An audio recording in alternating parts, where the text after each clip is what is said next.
ప్రభుత్వం భవిష్యత్తు తరాల గురించి ఏ మాత్రం ఆలోచించేది కాదని నిర్దాక్షిణ్యంగా వివరించే రియల్ ఎస్టేట్ ఏజెన్సీ మాత్రమేనని కేటీఆర్ మండిపడ్డారు.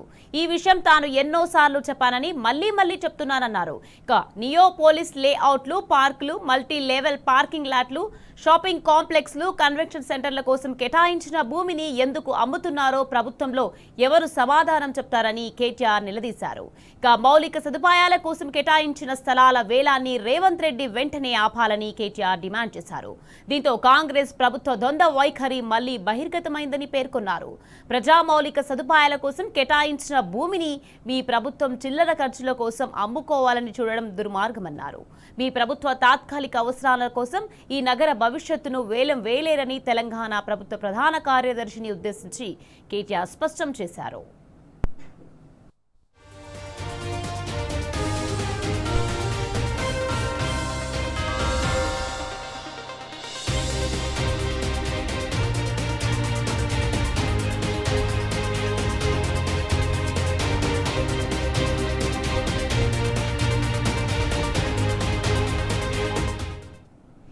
రేవంత్ ప్రభుత్వం భవిష్యత్తు తరాల గురించి ఏ మాత్రం ఆలోచించేది కాదని నిర్దాక్షిణ్యంగా వివరించే రియల్ ఎస్టేట్ ఏజెన్సీ మాత్రమేనని కేటీఆర్ మండిపడ్డారు.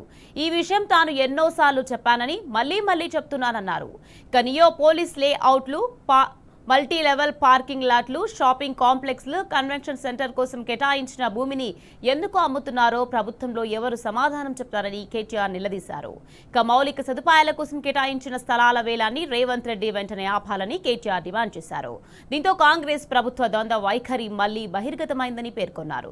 ప్రజా మౌలిక సదుపాయాల కోసం కేటాయించిన భూమిని మీ ప్రభుత్వం చిల్లర ఖర్చుల కోసం అమ్ముకోవాలని చూడడం దుర్మార్గమన్నారు. మీ ప్రభుత్వ తాత్కాలిక అవసరాల కోసం ఈ నగర భవిష్యత్తు వేలం వేలేరని తెలంగాణ ప్రభుత్వ ప్రధాన కార్యదర్శిని ఉద్దేశించి కేటీఆర్ స్పష్టం చేశారు.